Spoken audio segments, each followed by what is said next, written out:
नमस्कार मेरे प्यारे साथियों, सभी को गुड आफ्टरनून, सभी को राम राम। कैसे हैं आप? उम्मीद करती हूँ कि आप सभी बहुत अच्छे होंगे। और जैसा कि आप जानते हैं कि आपकी वैकेंसीज आउट हो चुकी हैं, जिसका लिंक भी बहुत जल्द ओपन होने वाला है। तो अपनी तैयारी को स्टार्ट करते हैं, लगते हैं बेहतरीन तरीके से, क्योंकि आप भी चाहते हैं कि इसमें आपके लिए एक सीट रिजर्व हो, जिससे कि आप भी सरकारी नौकरी पा पाए। तो मेरे प्यारे साथियों, सबसे पहले तो देखिए कि 10 नवंबर को सुबह हमारा एक बैच लॉन्च हो चुका है। किस नाम से? उम्मीद के नाम से।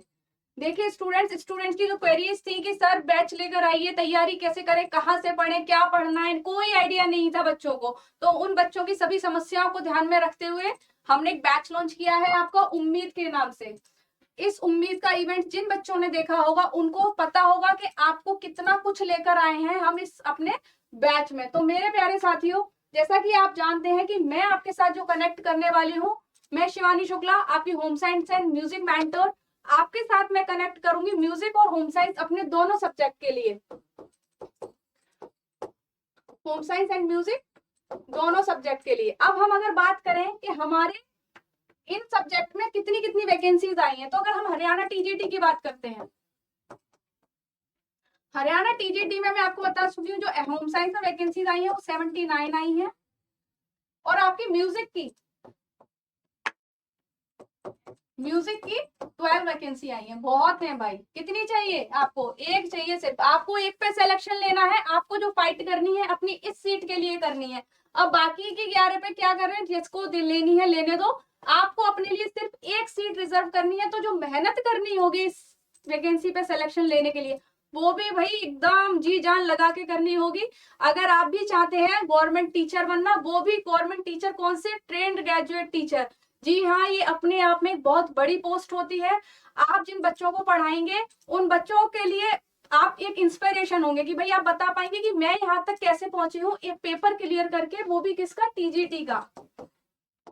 सोचिए कितने आपको जो लोग आपसे इंस्पायर होंगे, मतलब कहेंगे कि हाँ, कि टीजीटी का पेपर देखिए, कोई छोटा मोटा पेपर नहीं होता, अपने आप में एक बहुत बड़ी पोस्ट होती है। अगर आप भी लेना चाहते हैं इस पोस्ट को, तो हम आपके लिए क्या लेकर आए हैं? उम्मीद। क्यों? सिर्फ इसलिए कि आप अपने लिए इसमें एक सीट रिजर्व कर पाए। तो अगर देखिए, मैं बात कर रही थी म्यूजिक की आपकी 12 वैकेंसीज आई हैं। इन 12 वैकेंसीज पे आपको सिलेक्शन दिलाने के लिए जो हमने बैच लॉन्च किया है, इस बैच का बच्चों अगर हम बात करते हैं, जो आपका इसका प्राइस रहने वाला है, वो आपका कितना रखा था? 4999। लेकिन अगर आप इसमें उम्मीद 50 का जो ये कोड अप्लाई करेंगे, तो ये कोर्स आपको कितने का मिलेगा? सिर्फ 2499 का। जी हाँ, सिर्फ 2499 मात्र। तो इतने रुपए में अब आपको हम क्या क्या देने वाले हैं, एक बार देख लीजिए। देखिए, सबसे पहले तो जो आपका सब्जेक्ट है, इस सब्जेक्ट की आपकी बिल्कुल बेसिक से प्रिपरेशन कराई जाएगी। सारे टॉपिक को क्लियर कराया जाएगा। जो भी आपके टॉपिक होंगे म्यूजिक में, सारे टॉपिक वाइज आपकी प्रिपरेशन कराई जाएगी। इनके बाद जब आपका टॉपिक क्लियर हो जाएगा, उसके बाद हम थोड़ा सा क्वेश्चंस का सेशन रखेंगे, चाहे वो 5 मिनट का ही रखें। जो टॉपिक हमने आपको कराया है उसके क्वेश्चन आंसर भी अपना होगा डिस्कशन की, जिससे आपको ये पता लग पाए कि इस टॉपिक में से कैसे कैसे क्वेश्चंस बनते हैं। आपको पेपर में ये ना लगे कि आप इन चीजों को पहली बार देख रहे हो। तो ये सारी चीजों को ध्यान में रखते हुए हम आपकी तैयारी कराएंगे। देखिए, अब जो आपकी क्लासेस होंगी बच्चे, वो डेली लाइव क्लासेस होंगी। कैसी क्लासेस मिलेंगी आपको? लाइव क्लासेस मिलेंगी। आपकी जो डाउट होंगे आप वहीं पूछ सकते हैं, क्लियर कर सकते हैं। आफ्टर दैट इन सारी क्लासेस के आपको पीडीएफ प्रोवाइड कराए जाएंगे, सिर्फ इसी कॉस्ट में, इतने पैसों में। आपको देखिए क्या क्या देने वाले हैं। इसके बाद आपको क्विजेस कराया जाएगा, करंट अफेयर मैगजीन आपको मिलेगी। जो आपका स्टडी प्लान हमने बताया है, आपकी तैयारी का हमने एक मास्टर प्लान बनाया है बच्चे। कितने दिन का? 90 डेज का। 90 दिनों में, यानी 3 महीने में आपको हम क्या दिलवा रहे हैं? एक गवर्नमेंट जॉब। आपके लिए एक सीट रिजर्व करा रहे हैं हम इसमें। जो आपकी 7400 वैकेंसीज आई हैं, इसमें आपके लिए एक सीट सिर्फ 2,499 रुपए में। एंड लास्ट बच्चे, जो भी स्टूडेंट के डाउट होते हैं क्वेश्चंस को लेके या किसी क्लास को लेके, सारे डाउट आपके लिए जाएंगे आपके डाउट सेशन में। तो इस चीज की भी आपको टेंशन लेने की कोई जरूरत नहीं है कि अगर कोई डाउट है, क्वेश्चन नहीं समझ में आया या क्लास नहीं समझ में आई, पीडीएफ नहीं मिल रही, सारी चीजें आपको यहाँ पे डाउट सेशन में क्लियर करा दी जाएंगी।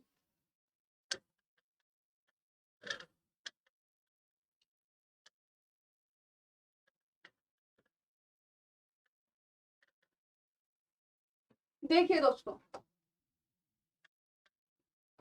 सबसे पहले तो आपको क्या करना है, अगर आप भी चाहते हैं कि आप गवर्नमेंट जॉब में सिलेक्शन लें, अपने लिए एक सीट रिजर्व करें, लोग आपसे इंस्पायर हों कि हाँ इस बच्चे ने जो किया है, क्या टीजीटी का पेपर क्रैक करके गवर्नमेंट फील्ड में वही चला गया, ये बच्चे अपने आप में एक बहुत बड़ी बात होती है। आजकल गवर्नमेंट जॉब आपको पता है इसकी क्या वैल्यू हो गई है। तो इसके लिए मैं आपको बता चुकी हूँ, इस बैच को ज्वाइन करिए और अपनी तैयारी में लग जाइए पूरी तरीके से। देखिए, म्यूजिक में जो हम आपकी तैयारी कराने वाले हैं स्टूडेंट्स, म्यूजिक का सिलेबस आपको पता है कि थोड़ा डीप है। इसमें हम जो पढ़ते हैं, देखिए आपको उत्तरी संगीत भी पूरा आएगा, जो उत्तर भारत का संगीत है उसको तो हम कवर करेंगे ही, ठीक है। इसके बाद आपका दक्षिणी संगीत से भी क्वेश्चंस बनते हैं।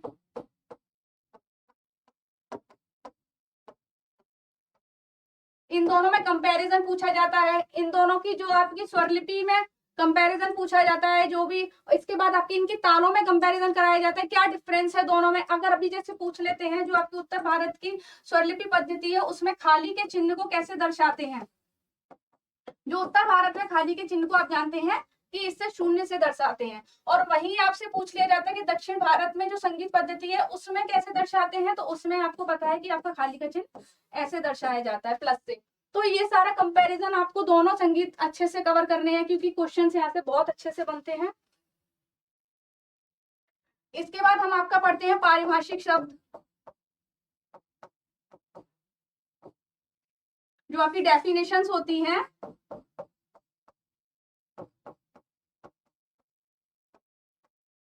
जो आपकी डेफिनेशन पूछी जाती है, जैसे बेटा आपका नाद हो गया, ग्राम हो गया, श्रुति हो जाती है, सप्तक हो जाता है, स्वर हो जाते हैं, ठीक है ना, वादी, विवादी, अनुवादी, सारी चीजें आपकी इसमें इस वाले यूनिट जो ये, इसको हमने आपके 19 डेज में पूरा 90 दिनों में डिवाइड कर दिया गया है। आपको पहले ही ये स्टडी प्लान प्रोवाइड करा दिया जाएगा, जैसा कि आप में इसमें लिखा हुआ है कि इसमें हम आपको कौन कौन से दिन क्या क्या तैयारी कराने वाले हैं, कब कब आपको क्या क्या पढ़ना है, आपका कुछ भी मिस नहीं होगा। बाई चांस अगर आपको लगता है क्लास नहीं ले पाएंगे, तो आपके पास आपका स्टडी प्लान होगा, आप उसके अकॉर्डिंग अपनी तैयारी कर सकते हैं, बाद में क्लास लेके प्रॉपर तरीके से अपने नोट्स बना सकते हैं। तो बिल्कुल भी परेशान होने की जरूरत नहीं है, इन डेज के अकॉर्डिंग हम प्रॉपर तरीके से आपकी तैयारी कराएंगे। लेकिन इस तैयारी के लिए सबसे पहले आपको बैच ज्वाइन करना पड़ेगा, क्योंकि आप जानते हैं हमारी जो क्लासेस स्टार्ट होने वाली है वो आपकी 14 नवंबर को आपकी क्लासेस स्टार्ट हो जाएंगी। तो अभी से आप अपने बैच को परचेस कर लीजिए, जिससे कि आप अपनी फर्स्ट क्लास को मिस ना कर पाए, क्योंकि आप जानते हैं जो स्टार्टिंग होती है किसी भी चीज की बहुत एक्साइटेड होती है। तो पहली क्लास को आपको अपनी को मिस नहीं करना है, अपने बैच को ज्वाइन करना है और अपनी तैयारी स्टार्ट कर देनी है। देखिए स्टूडेंट, आज हम एक चीज और देख लेते हैं। काफी लंबा गैप हो गया है, बच्चों को आइडिया नहीं है क्वेश्चन आंसर्स कैसे पूछे जाते हैं, कैसा क्या हो रहेगा। तो आज मैं आपके साथ थोड़े से 2-4 क्वेश्चन शेयर करूंगी, जिससे कि आप मोटिवेट हो जाएं कि हाँ ऐसे क्वेश्चन आते हैं, और अपनी आगे की जो तैयारी है उसका प्रोसेस स्टार्ट करें हमारे साथ। देखिए म्यूजिक में कैसे क्वेश्चन पूछे जाते हैं, ये क्वेश्चन मैं वो लेकर आई हूँ, आप प्रीवियस पेपर अपने उठा के देख लेना, आपको सब जगह मिलेंगे ये क्वेश्चन। देखिए क्वेश्चन 1 होना चाहिए, 8 कैसे बने। देखिए, शुद्ध स्वर से ऊपर नीचे आने वाले स्वर को क्या कहते हैं। जो आपके शुद्ध स्वर होते हैं उनसे ऊपर या उनके नीचे जो स्वर आते हैं लगते हैं, जो अपने स्थान बदलते रहते हैं, ऊपर नीचे होते रहते हैं, उन स्वरों को क्या कहते हैं। ए तीव्र स्वर कहते हैं, बी कोमल स्वर कहते हैं, सी मंद स्वर कहते हैं, या सी विकृत स्वर कहते हैं। तो बच्चे जो स्वर अपने शुद्ध स्वर से ऊपर या नीचे जाते रहते हैं उनको हम क्या बोलते हैं? उनको बोलते हैं विकृत स्वर। क्या बोलते हैं आपको? उनको विकृत स्वर बोलते हैं। ठीक है, नेक्स्ट क्वेश्चन देखते हैं क्या है। देखिए, और आप जानते हैं कि जो आपके अचल स्वर होते हैं, जो अपने स्थान से कभी नहीं हिलते, वो कौन से होते हैं आपके? सा और पा, मतलब षडज और पंचम। षडज और पंचम आपके कौन से स्वर होते हैं? ये स्वर कभी भी अपने स्थान से डगमगाते नहीं है, ना ऊपर जाते हैं ना नीचे जाते हैं। और बाकी के जो आपके रेगा धानी हो जाते हैं, कौन से? एक बार प्रीवियस क्वेश्चन पे ही देख लेते हैं। जो आपके रेगा धानी स्वर हैं, ये आपके क्या होते हैं? अपना जो उसका शुद्ध स्वर होता है उससे एक स्वर नीचे उतर जाते हैं, और आपका जो माँ होता है, तीव्र माँ, ये एक स्वर ऊपर चढ़ जाता है। तो इसलिए जो हम इन स्वरों को हम क्या बोलते हैं? इनको बोलते हैं हम विकृत स्वर। ठीक है, चलिए नेक्स्ट देखते हैं। क्वेश्चन नंबर 19 देखिए क्या है। 19 ही सेकंड नंबरिंग कैसे? क्वेश्चन नंबर सेकंड देखिए क्या है। स्वरों द्वारा ऊपर जाने की क्रिया को क्या कहते हैं? जब आप देखते होंगे कि स्वर एक के बाद एक स्वर जब चढ़ता है, मीन्स ऊपर जाता है, तो उसको क्या कहते हैं? बताइए। मीन्स असेंडिंग ऑर्डर समझ लीजिए, मैथमेटिक्स में जैसे आपका होता है ना, ऊपर जाने की क्रिया को क्या कहते हैं? तो देखिए, ये आपका सा, रे, गा, मा, ये क्या हो रहा है? एक एक स्वर ऊपर चढ़ रहा है। स्वर क्या कर रहा है? ऊपर चढ़ रहा है ना। तो इस क्रिया को हम क्या बोलते हैं? देखिए, इसको आरोह बोलते हैं, सेकंड अवरोह बोलते हैं, थर्ड पकड़ बोलते हैं, या फोर्थ जाति बोलते हैं। तो स्वरों द्वारा ऊपर जाने की जो क्रिया होती है उसको हम बोलते हैं आरोह। क्या बोलते हैं? आरोह की क्रिया होती है बच्चे। ये आपका करेक्ट आंसर क्या है? फर्स्ट। चलिए सेकंड देखते हैं। आपका नेक्स्ट क्वेश्चन क्या है?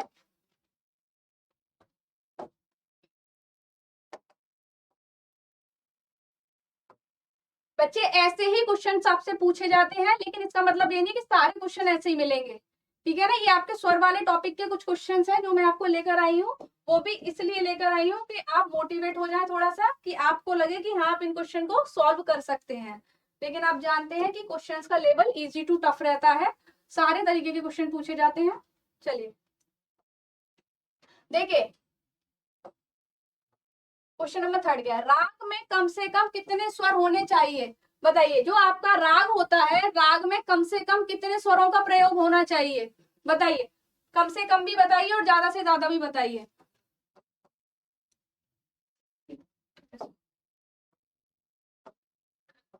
बताइए, राग में कम से कम कितने स्वर प्रयोग में आने चाहिए,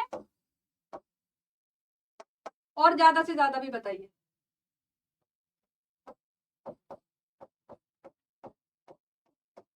मैक्सिमम भी बताना है और मिनिमम भी बताना है, कि आपके जो राग में कम से कम जो स्वर प्रयोग किए जाते हैं वो कितने किए जाते हैं? 4, 5, 6 या 7?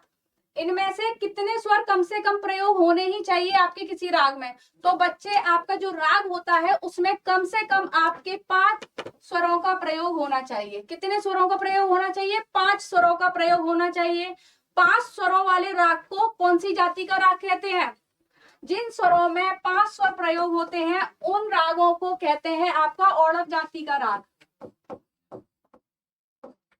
कौन सी जाति का राग होता है? वो औड़व जाति का राग होता है। और इस जाति के रागों में कितने स्वरों का प्रयोग किया जाता है? 5 स्वरों का प्रयोग किया जाता है। अब अगर हम बात करें कि ज्यादा से ज्यादा राग में ज्यादा से ज्यादा कितने स्वरों का प्रयोग किया जाता है, तो बच्चे राग में ज्यादा से ज्यादा आपके 7 स्वरों का प्रयोग किया जाता है। कितने स्वरों का प्रयोग किया जाता है? ज्यादा से ज्यादा 7 स्वरों का। और जिस राग में आपके 7 स्वर प्रयोग किए जाते हैं उस राग को कौन सी जाति का राग कहते हैं? तो उस राग को कहते हैं बच्चे संपूर्ण जाति का राग। जिस राग में 7 स्वरों का प्रयोग होता है उसको संपूर्ण जाति का राग कहते हैं। आई होप क्लियर होगा। जिसको नहीं मालूम है कि जातियां क्या होती हैं, कौन से कैसे राग में कौन कौन से स्वर प्रयोग किए जाते हैं। इन 5 या 7 स्वरों में बच्चे आपके कोमल स्वर भी होते हैं, तीव्र भी होते हैं, शुद्ध भी होते हैं, सारे तरीके के स्वर प्रयोग किए जाते हैं। वो राग की प्रकृति पर डिपेंड करता है, ठीक है। वो सारी चीजें हम अपने बैच में डिस्कस करेंगे। जब हम आपके जो बच्चे ज्वाइन करेंगे उनको ये सारी चीजें डिटेल में समझाई जाएंगी, तो बिल्कुल परेशान होने की जरूरत नहीं है। चलिए एक क्वेश्चन और देख लेते हैं।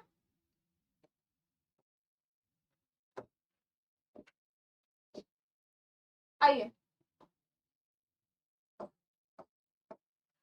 थाट कितने होते हैं। आप जानते हैं जो रागों की उत्पत्ति होती है वो किससे होती है, वो होती है आपकी थाट। तो वही पूछा जा रहा है कि थाट कितने होते हैं, 7 होते हैं, 9 होते हैं, 8 होते हैं या 10 होते हैं। क्वेश्चन बहुत ही सिंप्लीफाई वे से पूछा गया है। कई बार ऐसा भी नहीं है कि हमेशा ऐसे ही पूछा जाता है, कई बार तो क्वेश्चन को ऐसे करके मोल्ड भी कर दिया जाता है, उस ट्विस्ट करके भी पूछ लिया जाता है। इसमें पूछा गया है कि आपके थाट कितने होते हैं, तो आपको सिंपल तरीके से बता देना है कि कितने होते हैं। चलिए पहले इसका आंसर करिए कि थाट कितने होते हैं, और सेशन को बच्चे लाइक शेयर कर दीजिए, एक बार अच्छे से लाइक एंड शेयर कर दीजिए। स्टूडेंट्स जो आपके थाट होते हैं वो होते हैं 10। कितने होते हैं, 10 थाट होते हैं। किसके अकॉर्डिंग होते हैं ये आपके 10 थाट, ये होते हैं आपके जो हमारी उत्तर भारत संगीत पद्धति है उसमें आपके 10 थाट प्रचलित हैं, ठीक है। अगर इसमें ही एक क्वेश्चन पूछ ले आपके कि दक्षिण भारत संगीत पद्धति में कितने थाट होते हैं, या प्रॉपर किसी संगीतज्ञ का नाम देके पूछ ले कि उन्होंने कितने थाटों को माना है, सबसे पहले जो आपको ध्यान रखना है वो क्वेश्चन को अच्छे से पढ़ना है। किसी में पूछ लेगा अभी थाट से जो क्वेश्चन बनते हैं, 4 थाटों के नाम, 3 मान के चलिए आपको ये दे देगा, 3 थाटों के नाम दे दिए, जैसे आपको दे दिया खमाज, आसावरी,